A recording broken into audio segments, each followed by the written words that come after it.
이 당시에 유대교 형성에서 기억해야 할 아주 중요한 인물이 한 사람 있는데 바로 안티오쿠스 에피파네스라고 하는 사람입니다. 이 에피파네스는 유대인들에게 돼지고기, 잘 아시는 대로 돼지고기는 성경에서 먹지 않도록, 먹지 말도록 또 율법에서 금지한, 그래서 유대인들에게는 아주 전통적으로 이 돼지고기는 안 먹는 것으로 되어 있지요. 그런데 에피파네스는 유대인들의 돼지고기를 먹게 하고 또 안식일에 전쟁을 일으켜서 수많은 유대인들을 학살을 했습니다. 그뿐만 아니라 이 강력하게 그 유대인들에게 그 종교적으로 탄압을 하고 어떤 민족의 정신을 말살하는 그런 시도를 했죠. 그래서 이러한 셀레쿠스 왕조 헬라 운동에 반대를 해서 여기에 대해서 저항하는 운동이 일어나게 됩니다.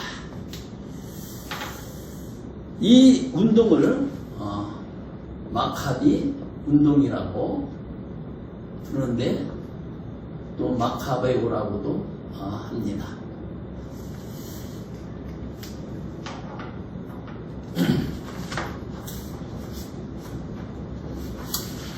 자, 이 시대는 종교로서의 유대교가 형성되는 시기다. 종교로서 유대. 종교란 무엇입니까? 종교에는 두 가지가 있어야 됩니다. 종교에는 경전이 있어야 돼요. 경전. 종교의 어떤 기본적인 그런 틀을 갖추기 위해서는 경전이 있어야 되고, 그 다음에 그것을 실천할 수 있는 실천 항목이라고 할까, 율법이 있어야 되는데, 이 당시에 경전과 율법이 이렇게 만들어지고 또 형성이 되었다고 합니다. 그래서 유대인들에게 구역성서가 이러한 종교적 경전으로 자리매김을 하고 그들이 실천할 율법이 온전하게 정립된 시기를 마카비 시대라고 보고 있습니다. 다시 바꿔 말해서 유대교가 바벨론 유수 이후부터 완만하게 중간사 시대를 관통하며 형성되었다고 볼 수가 있습니다. 그러니까 물론 이전에도 유대교가 없었던 건 아닙니다. 유대교는 수백 년 동안 또는 수천 년 동안 이어져 왔지만 이때 더욱 그 어떤 유대교로서 종교로서의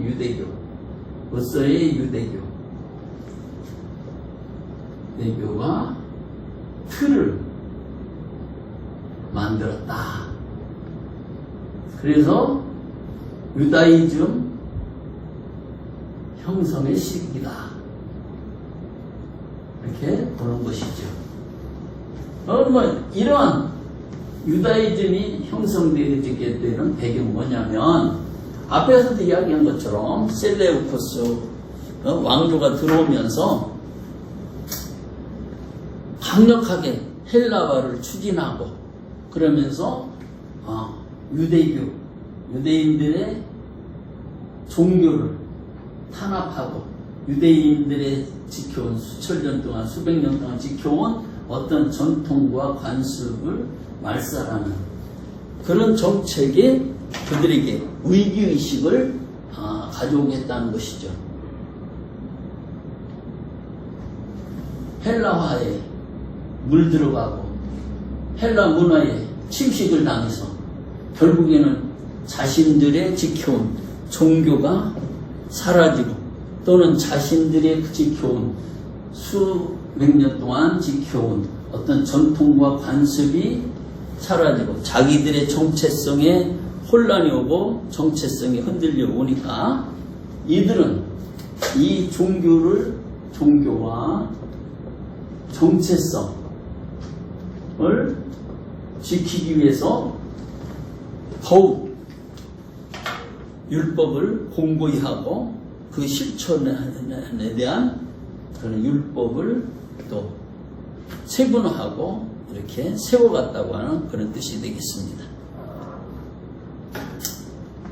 그리고 이러한 와중에 이들에게 종교적인 분파들이 형성이 되는데 우리들이 잘 알고 있는 또 신약 성경에 많이 등장하는 그런 분파들이 등장하게 됩니다. 첫째는 바리새파, 두 번째 사두개파, 세 번째 SNF파,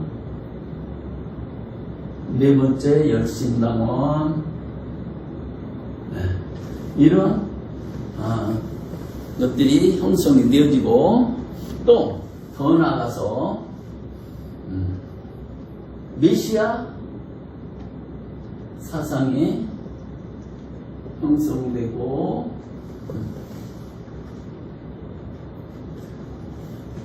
또 발전하게 됐다. 앞에서 이야기한 것처럼 유대인들은 바벨론 포로기 또 페르시아 이 지배를 당하고 그 다음에 알렉산더 대왕에게 지배를 받고 로마에게 또 지배를 받으면서 수많은 고난과 핍박과 억압 속에 살아오면서 그들은 절망하기도 하고 좌절하기도 하면서 자신들을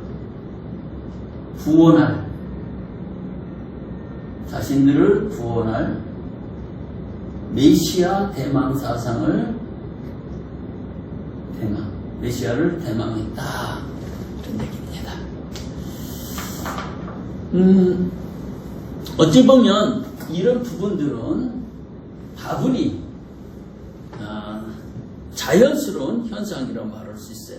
자신들의 종교와 정체성에 대한 위협을 받게 되니까 자기들의 어떤 신앙과 믿음, 삶을 더욱 강화시키고 또 나아가서는 메시아에 대한 어떤 대망 사상을 품게 되었다고 하는 것.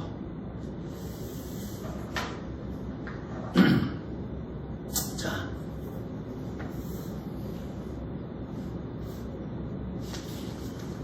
이렇게 해서 우리가 조금 살펴봤고요. 그 다음에 앞에서도 지적한 대로 중간사에서 가장 중요한, 다시 말하면 기독교가 의 형성과 전파의 영향 준 이바지라고 그럴까요? 할 수 있었던 게 뭐냐면 팔레스타인 지역이라고 하는 곳에 동방 문화와 서방 문화가 만나고 결합됐다고 하는 거죠.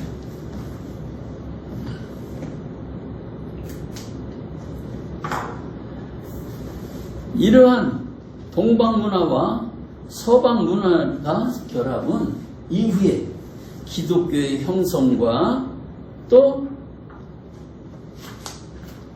사상을 발전시켜 나가고 또 기독교가 확산되어지는데 지대한 어떤 그런 영향을 끼쳤다고 보는 것입니다.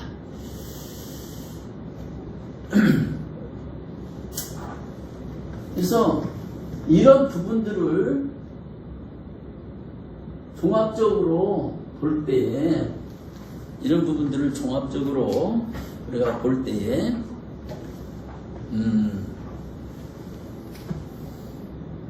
기독교의 형성과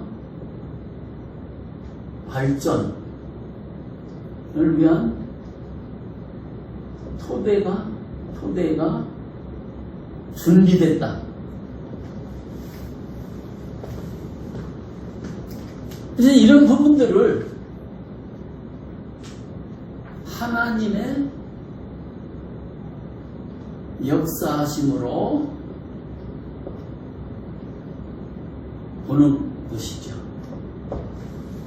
하나님께서 이러한 어떤 역사적인 사건들 또는 역사적인 일들을 통해서 이후에 기독교가 형성이 되고 발전할 수 있는 토대를 하나님께서 만들어 가셨다. 그러나 이 부분은 이따가 또 다시 말씀을 드릴 수 있겠습니다.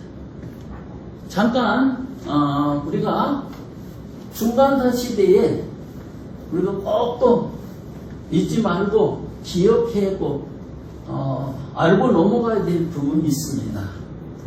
그 뭐냐면 마카비 혁명과 하스몬 왕조.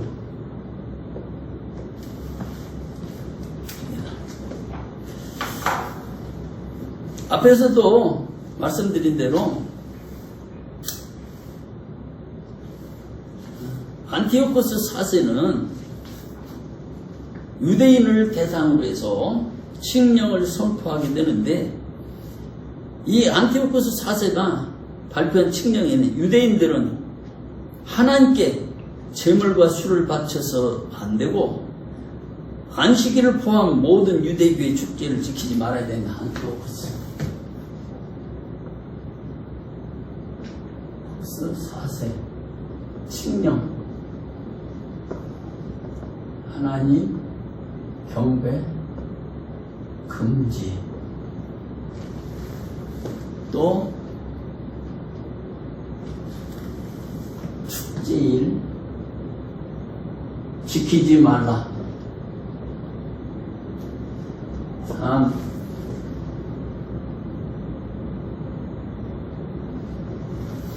제우스 신을 포함한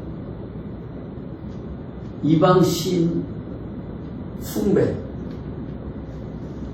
4.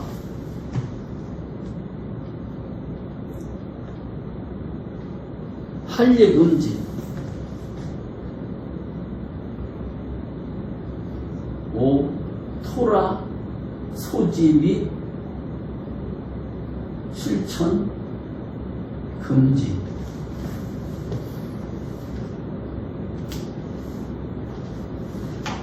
또 성전 침략, 이러한 여러 가지 일들을 벌였습니다. 이러한 안티오코스 4세의 횡포, 유대인들이 분노를 일으켰고 저항을 하게 되고 그래서 그 저항의 일환으로 일어난 게 누구냐면 제사장 마따디아가 당시에 이 셀레우코스 왕조의 헬라화에 반대하고 저항하는 이런 사람들을 규합해서 저항운동을 일으키는데, 이 마따디아는 헬라식 희생제사를 드리라는 왕의 명령을 전하러 온 사신을 죽이고, 그리고 다른 무리들을 규합해서 말하자면 저항운동을 시작하게 됩니다. 이러한 저항운동의 밑바닥에는 당시에 헬라화를 반대하는 종교적 운동을 하던 하시뎀이 함께 하고 있었고요. 반란을 주도한 마따디아는 그들을 이 헬라와 반대하는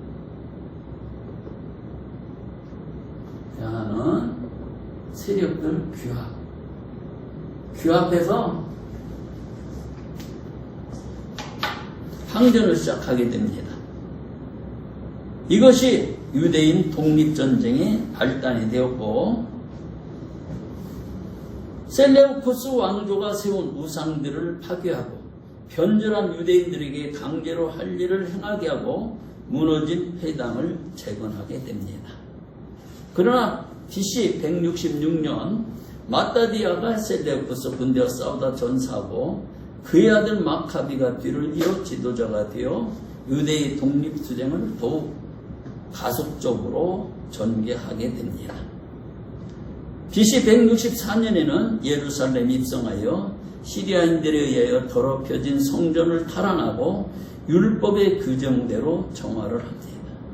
이것을 가리켜서 마카비 혁명이라고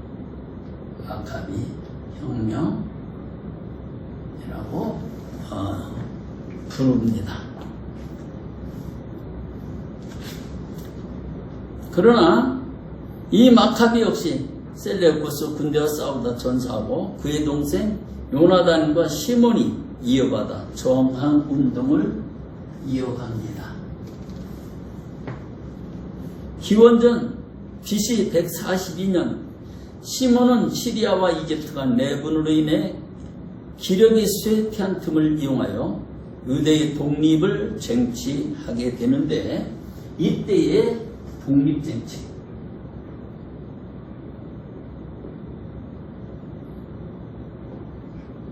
이때에 세워진 왕조를 하스몬 왕조라고 말합니다. 그리고 시몬은 스스로 왕의 자리에 앉게 되죠.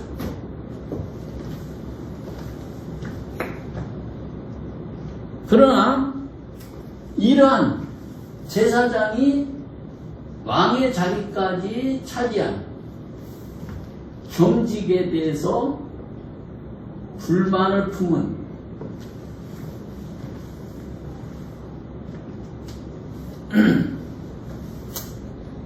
사람들이 로마를 끌어들여서 기원전 63년 이 하스몬 왕조는 63년 로마의 폼페이 장군에 의해서 멸망을 당하고 로마의 지배에 들어가게 됩니다.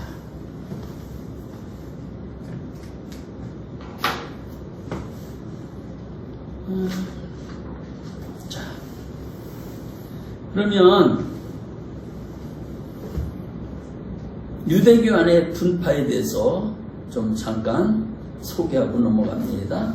유대교 안의 분파, 가장 큰 분파 중에 하나가 바리새파입니다.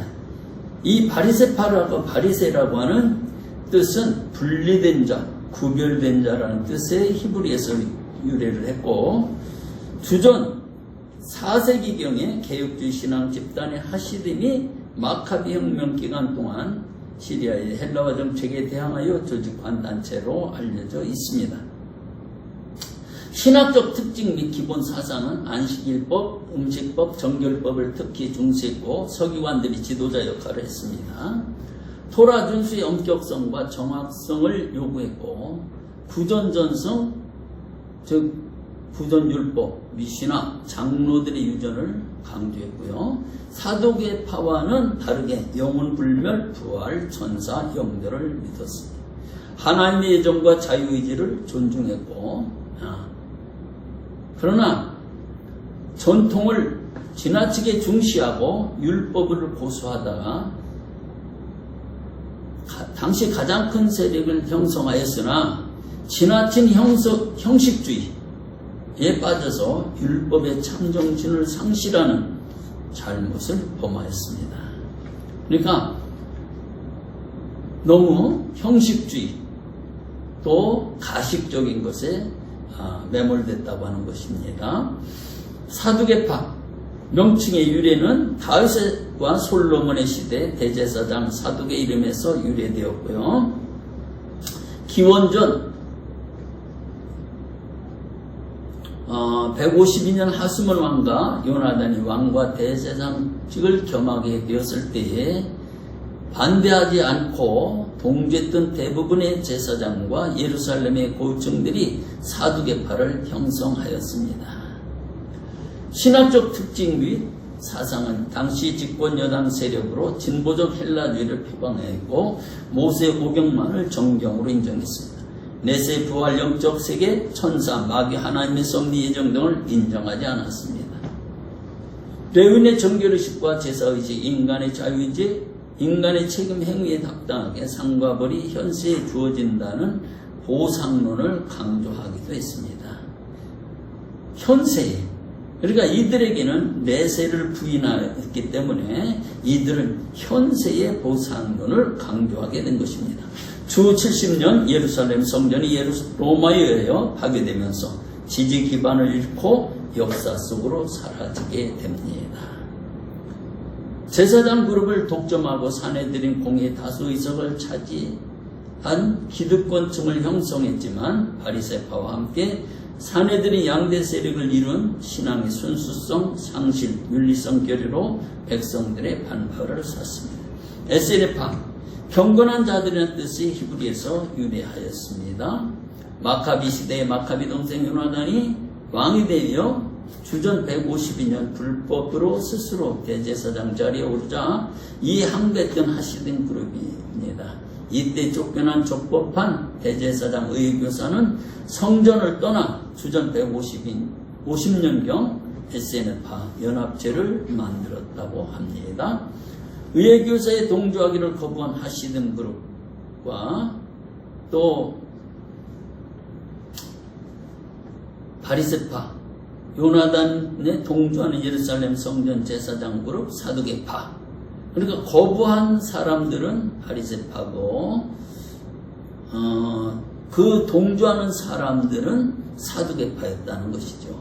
성자와 같은 거룩한 삶을 살았고 고아와 과부를 잘 돌봐주었다. 잘못된 제사 행위를 용납하지 않았고 3년간 수습기간을 걸쳐 시험을 통과하고 정회원이 되었다.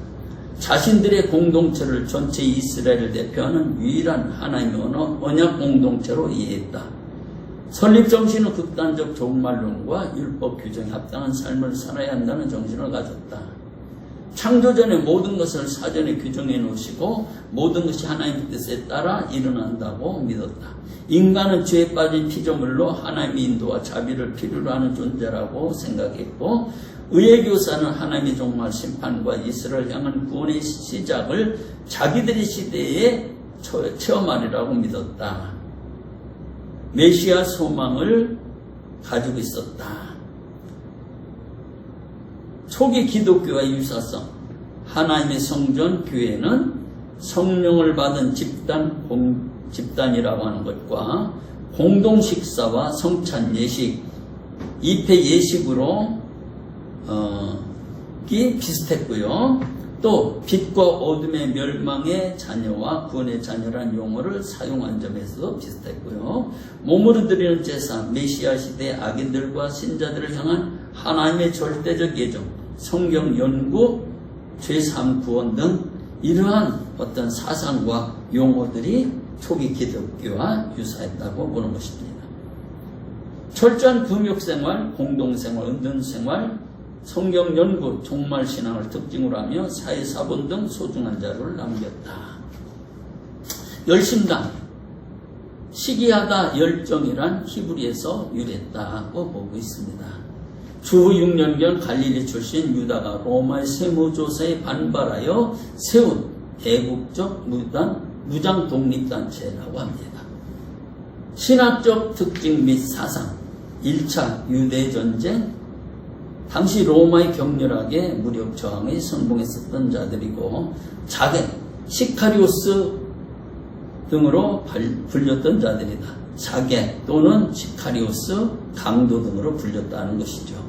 주 6년 유대와 아켈라오가 로마에 의해 강제로 물러난 뒤 로마인들은 유대인들의 호적을 하도록 명했는데 이는 세금을 직접 거두어 드리기 위함이었다. 이에 반기를 든 바리새파 중 일부가 유다를 중심으로 젤로 땅을 결성한 것으로 보여지며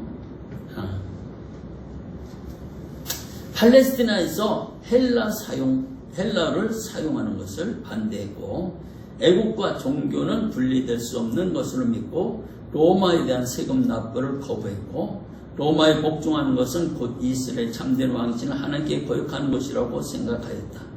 유대교에 대한 신앙과 율법에 대한 헌신이 순교적 경지에 이르기까지 열광적이었다. 로마는 물론 자신들과 정치적 견해를 달리하는 사람들에 대해서는 테러를 서슴지 않았다. 열심당으로 추정되는 시카리 또는 암살단이라 불리는 자들은 겉옷 속에 단도를 숨기고 로마인과 결탁한 자들을 암살하기도 했다. 주 70년 로마군에 의해서 예루살렘 멸망을 초래한 대반란의 불씨를 붙인 것이 열심당원이었고 예루살렘 함락전에 열심당원 967명이 마사드를 기습 공격하여 점령 이후 로마에 저항하다가 주 73년 로마 실바 장군에게 점령을 당해 완전히 멸절되었다. 자, 이제 헬레니즘과 디아스포라 유대인에 대해서 살펴보겠습니다.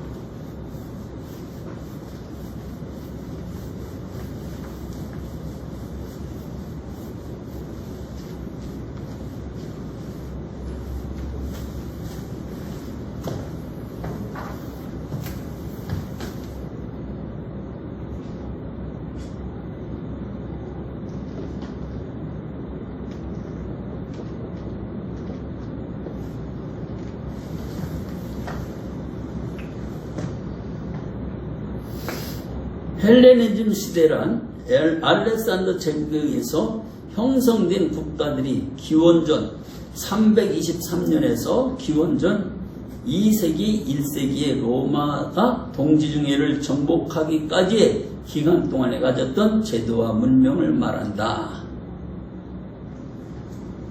알렉산더는 그가 정복한 다양한 국가들을 통치하기 위해서 서로 다른 두 가지 정책을 세웠다.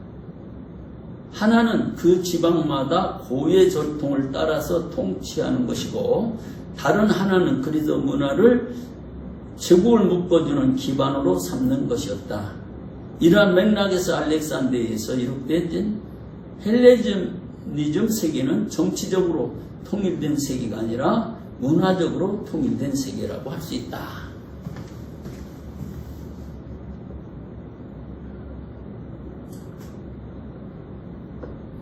알렉산더가 점령한 나라들에 대해서 하나는 각 나라들의 고유한 그런 체제 또 종교 등을 허용했다는 것이죠. 허용. 개별화. 이것은 뭘까요? 유화정책이죠. 유화정책.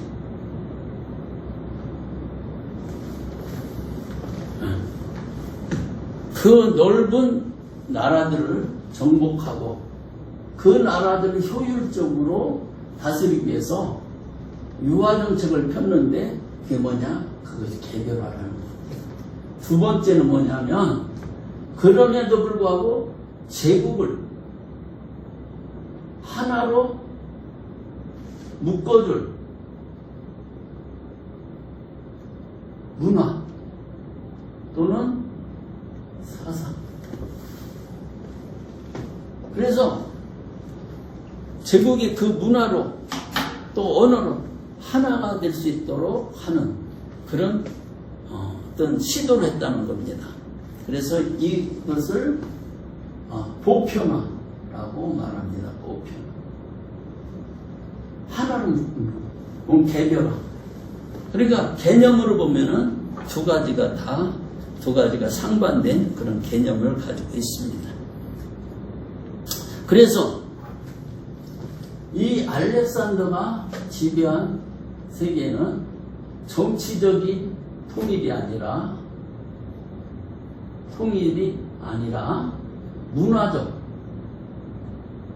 문화적으로 통일된 제국이었다. 거기에 이 하나로 묶어줄, 제국을 하나로 묶어줄 사상을 헬레니즘 또는 헬라어.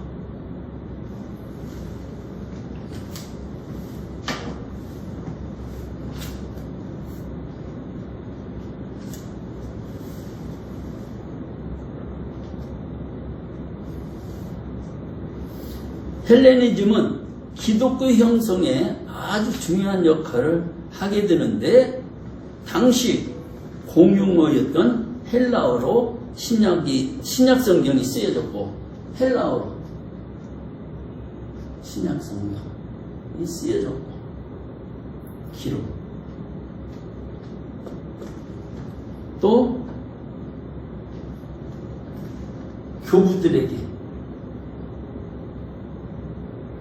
큰 영향을 줬다. 자관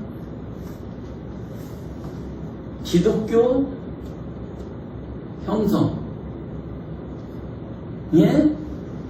큰 역할을 했고 영향을 줬다고 하는 사실입니다.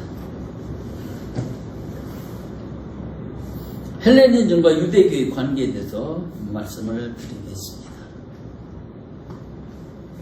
그리스도교는 유대교 내의 묵시적 소종파로 출발을 했는데, 그러므로 유대교가 헬레니즘 세계와 갖는 관계는 그리스도교에 직접적인 영향을 준다고 볼 수 있습니다. 그러니까 헬레니즘이 유대교에 영향을 줬고, 또 유대교와 그리스도 간의 기독교 간의 그런 그 관계 속에서 기독교도 헬레니즘의 큰 영향권에 있었다고 하는 것이죠. 그래서 행헬이라고 하는 학자는 이렇게 말합니다. 헬레니즘과 유대교의 관계에 관해서 그는 이렇게 결론을 내렸습니다. 기원전 3세기 중엽에 이르러서 이스라엘 내의 유대교는 이미 심각한 정도로 헬라화되었다. 즉 이것은 이미 안티오코스 에피파네스의 교서가 있기 전이었다. 그러므로 헬라화라는 관점에서 디아스포라 유대인과 팔레스틴 유대인을 늘 사이의 구분은 확실하지 않다. 그러니까 행헬이 주장하는 것은 뭐냐면, 팔레스틴 내에서 헬라어가 많이 진행이 되었고, 그것이 마카베오 전쟁을 일으키게 된 직접적인 원인이 되었다고 분석을 하는 것입니다. 여기서 우리가 분명히 해야 할 것이 뭐냐면, 헬라화라는 것이 도대체 뭐냐 하는 것이죠. 헬라화. 행위는 헬라화란 직업적으로 밀접하게 그리스적인 것과 연계된 것. 그러니까 직업적으로 헬라하고 아주 밀접하게 연관이 돼 있는 그런 것, 그런 사람, 그런 직업. 또 결혼과 같은 육체적인 결혼, 헬라인과 결혼을 한다든지 하는 그런 것들. 또 그리스어, 헬라어와 문화의 수용, 헬라어를 받아들이고 헬레니즘 문화를 받아들이는 것. 또 동양화된 헬라인, 또 반대로 헬라화된 동양인과 같은 완전한 동화를 의미한다고 지적합니다. 헬라어는 어떠한 형태로든지 헬라적인 요소를 접하고 그것에 영향을 받고 동화되는 것을 의미한다고 볼 수 있습니다. 그러니까 헬라 문화에 물들어가고 거기에 대해서 수용을 하고 거기에 동화되어지는 것을 헬라화라고 우리가 규정할 수 있습니다. 그에 의하면 이미 기원전 3세기 팔레스타인 내에서도 헬라화를 부인할 수 없다. 그러나 이에 대해서 학자들 사이에는 의견이 대립되는 것도 있다고 합니다. 자, 헬레니즘 세계와 그리스도교의 어떤 관계를 우리가 볼 때에 헬레니즘의 수용, 어떤 문화에 대해서 우리는 세 가지의 반응을 우리가 볼 수가 있습니다. 뭐냐면 헬레니즘이 이렇게 물밀듯이 들어올 때에 거기에 대한 헬레니즘에 대한 반응. 첫째는 수용이 있습니다. 수용. 적극적으로 수용하는, 받아들이는 거예요. 적극적으로 받아들임. 이 두 번째는 변형하여서 수용하는 것. 변형 수용. 세 번째는 거부. 이렇게 볼 수가 있습니다. 그러니까 이것은 취사 선택하는 거예요. 취사 선택. 무조건 되고 수용. 무조건적인 거부.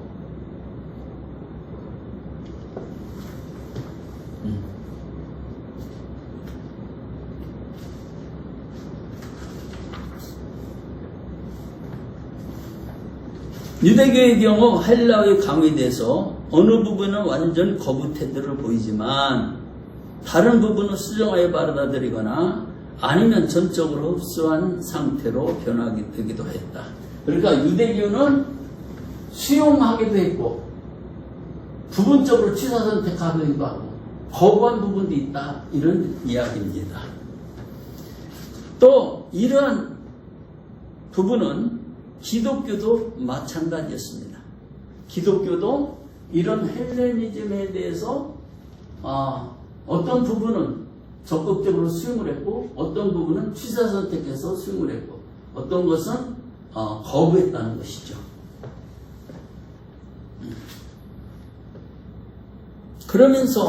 이러면서 여기서 기독교에 화했다는 거예요. 이런 것들을 받아들여서 우리가 A 플러스 B는 AB라고 생각을 하는데 여기에서는 A 플러스 B는 C가 나왔다는 것이죠. 어떤 문화를 받아들여서 거기서 A와 B가 만났을 때 AB가 이렇게 있는 게 정상적인데 받아들여서 A와 B가 합쳐졌을 때 거기서 C가 나왔다. 이게 바로 기독교화. 헬레니즘을 받아들여서 그 속에서 그대로 헬레니즘 그대로 가지고 있는 게 아니라 헬레니즘을 받아들여서 기독교화함으로써 그것을 자신들의 것으로 수용을 하고 변형을 하고 발전을 시켰다 하는 것이죠. 그러나 이러한 부분 수용만 있는 게 아니라 거부도 있다는 거. 거부.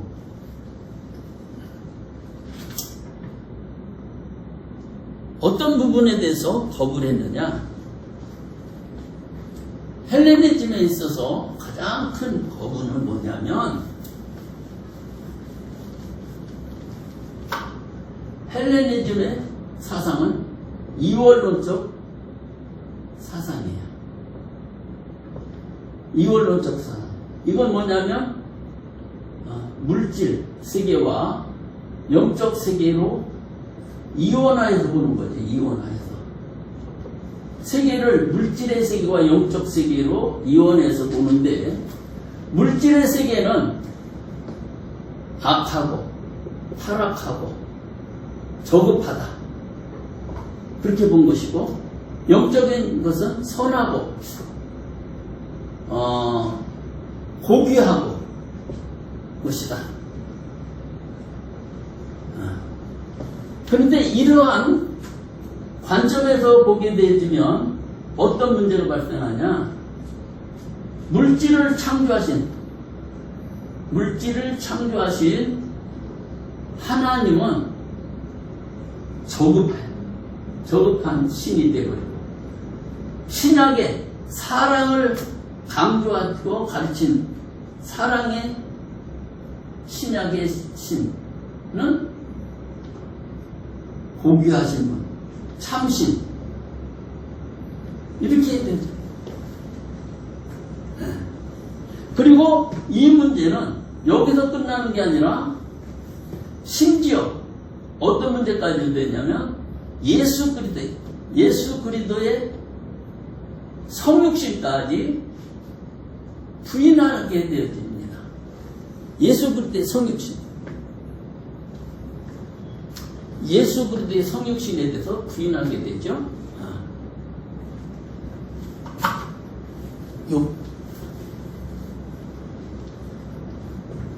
왜냐하면 하나님의 아들 신이, 창조주가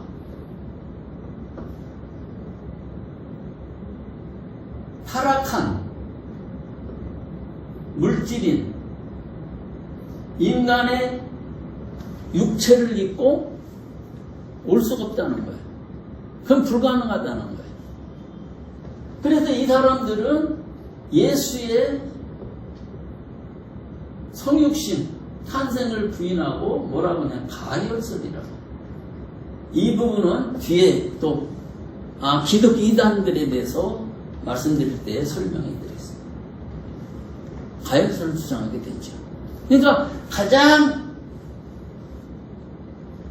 이 헬레니즘 중에서 받아들일 수 없는, 수용할 수 없는 부분이 뭐냐면 바로 이 이원론과 또 여기서 발생하는 게 뭐냐면 영지주의. 물론 이 기독교 이단에 대해서 말씀드릴 때 영지주의도 말씀을 드릴 거예요. 이 영지주의는 이원론, 아까 얘기했던 영적인 것은 선하고 가치 있는 것이다. 그는 물질. 이 사람들이 의하면 물질인 육체에 인간의 영이 갇혀 있어. 그래서 인간의 육체는 인간의 영혼을 가둔 감옥이에요. 그래서 이 감옥에서 탈출하는 게 구원이에요. 물질의 육체에서 이 영이 구원받는 것. 근데 그것이 뭘로 가능하냐? 영적 지혜. 영적 지혜로 구원받을 수 있다. 그래서 영지주의. 이런 말을 하는데요. 이런 부분들에 대해서 기독교는 수용할 수가 없어서 이런 부분들은 거부했다는 것입니다.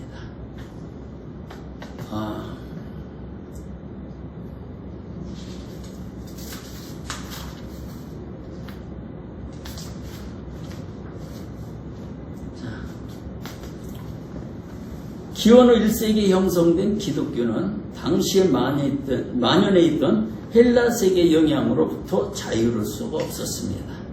이미 기독교의 뿌리가 되었던 유대교도 헬라적 영향 내에 있었을 뿐만 아니라 기독교의 메시지가 선포되는 환경도 헬라 세계의 영향권 안에 있었기 때문입니다. 이러한 상황 속에서 기독교는 헬라 세계에 다양하게 반응함으로써 그들의 독특한 정체성을 형성해 나가고 그러한 특성들이 신약성서의 성경에 나타나 있습니다. 기독교는 당시의 문학적인 기법, 사회적, 종교적 관습, 철학적 개념 등을 수용하거나 변형하여서 그들의 메시지가 헬레니즘 영향 아래 있는 독자들에게 전혀 낯설지 않도록 만들었습니다. 기독교가 형성될 때 기독교는 유대교나 헬레니즘, 로마 영향 내에 있었고, 그러나 기독교는 그들에 대해서 유연하게 대응함으로써 새로운 복음의 형태를 우리에게 전달해 줄 수 있었습니다. 그리고 그것은 기독교에 영향을 주었던 기존의 세력들에 다시 영향을 끼치는 부메랑 효과를 만들어내었습니다.